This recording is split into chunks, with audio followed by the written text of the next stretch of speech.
Yoni Sarfati, bonjour, Boker Tov. Boker Tov. Alors, vous êtes habitant de Givat Shmuel, n'est-ce pas? Je ne me trompe pas? Absolument. Et vous êtes impliqué dans une initiative à l'occasion de la fête de Tobi Shvat qui implique également le Shomer HaChadash. Alors, on va le rappeler rapidement ce qu'est le Shomer. Vous voulez le rappeler vous-même peut-être ce qu'est le Shomer HaChadash? Rappelez-nous. Alors, le Shomer HaChadash, c'est une organisation qui a été créée il y a plusieurs dizaines d'années, qui permet d'aider les agriculteurs israéliens contre le terrorisme agricole. Agricole, voilà.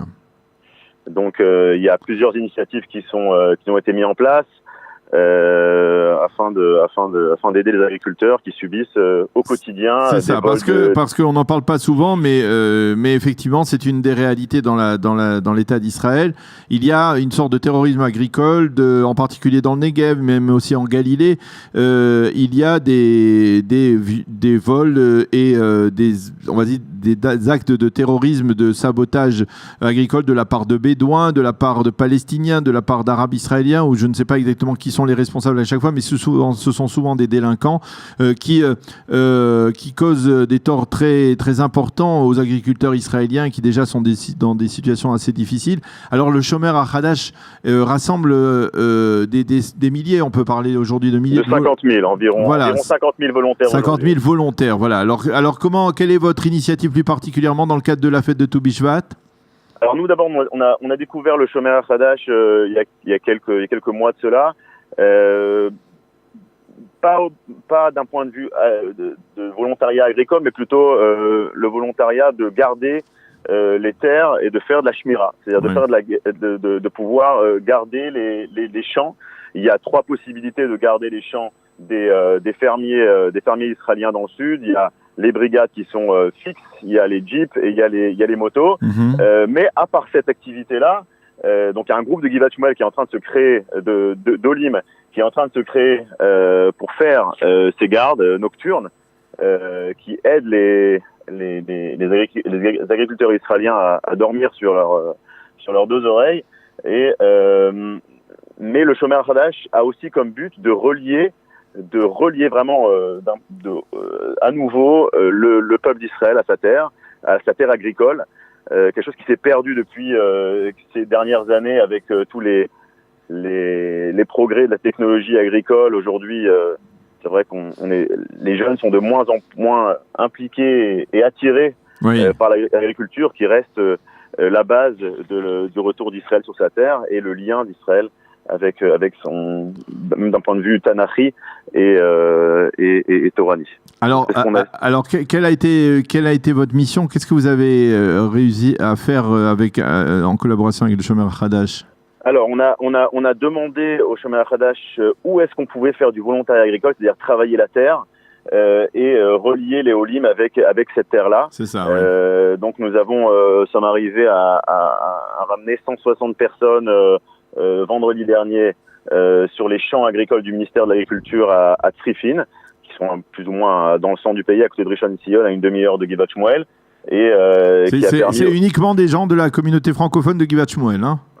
Absolument. Des Olim qui sont arrivés il y a 4 mois jusqu'à il y a 22 ans comme nous, mais qui ont toujours besoin de relier. Mais ce qui est important de rappeler, c'est que notre but était non seulement de reconnecter la terre avec ces Olim qui viennent d'arriver, mais de relier aussi la Torah.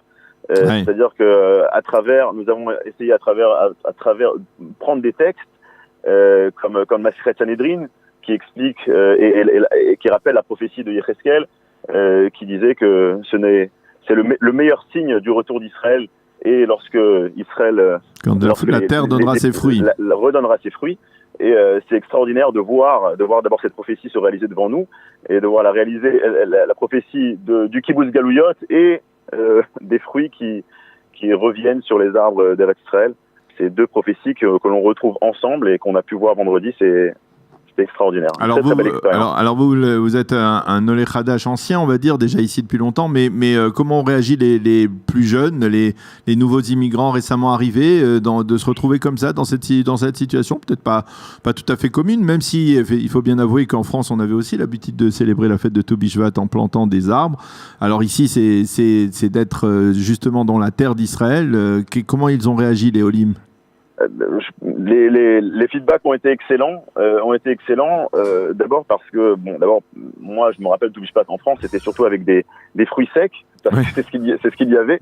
Et là, nous avons la possibilité non seulement de relier les textes de la Torah, de Masechet Sanhedrin, Megillah, du Tanakh, avec cette expérience de voir le fruit devant nous pousser, mais également de faire les Trumot U'Maasot. On a fait les Trumot U'Maasot devant eux. Donc, on essaye de faire revivre cette Torah, une Torah qui à l'époque n'était uniquement qu'étudiée dans les. En France, c'est vrai qu'on l'étudiait aujourd'hui aussi, on continue à l'étudier dans les Bate Midrash, mais notre but, et c'est ce qu'on essaye de faire depuis 2-3 ans, en organisant des excursions, des tioulim, de relier cette terre d'Israël avec ses textes ancestraux et en fait découvrir cette Torah, mais avec les pieds et avec les mains, et mettre les mains dans la terre et de reconnecter le peuple avec sa terre, ces Olim qui ont fait ce pas extraordinaire et très courageux de venir jusqu'ici et de retrouver les automatismes que l'on a perdus à travers ces 2000 ans d'exil. Alors, est-ce que vous pensez que ce lien qui s'est créé non seulement avec la terre d'Israël, mais également avec le Shomer HaChadash, ça peut pousser peut-être à d'autres initiatives de volontariat pour concrétiser, en fait, pour revenir au but originel du Shomer HaChadash, c'est d'essayer de protéger en fait ces champs et cette terre? Alors je le souhaite. On a pour l'instant un petit groupe de 6 personnes. Qui êtes volontaire, on va dire, durant toute l'année, quoi. Voilà, on commence maintenant. On a fait la formation il y a 2 semaines au Kibbutz Bet Guvrin, et on va donc, on essaye de faire une shmira, une garde par trimestre, on va dire, une nuit par trimestre, de 8h du soir à 5h du matin, en fonction. Vous avez reçu une formation particulière pour cela? Oui, on nous a surtout expliqué quels sont nos droits et l'importance de le faire. C'est vrai que on nous a expliqué que grâce à ces gardes volontaires, aujourd'hui, les agriculteurs, d'abord, arrivent à s'en sortir d'un point de vue financier, parce que imaginez que se faire voler son troupeau en une nuit, ce sont des millions de shekels qui sont perdus, et donc les agriculteurs n'arrivent pas à s'en sortir.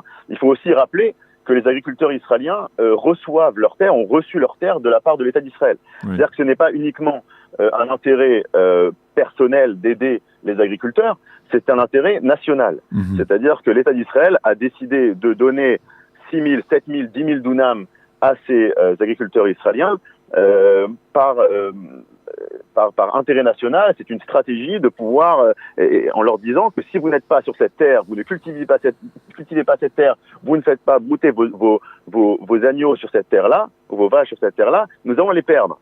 Mmh. Donc c'est une stratégie, c'est un intérêt national d'aider ces agriculteurs à s'en sortir, à continuer à faire ce qu'ils font pour notre intérêt à tous. Eh bien, Yoni Sarfati, merci beaucoup de nous avoir éclairé sur cette initiative donc, que vous avez prise avec le Shomer HaChadash. Merci beaucoup d'avoir été avec nous ce matin. Merci à vous. Et à bientôt. Shalom, shalom. À bientôt. Shabbat shalom. Shalom, shalom.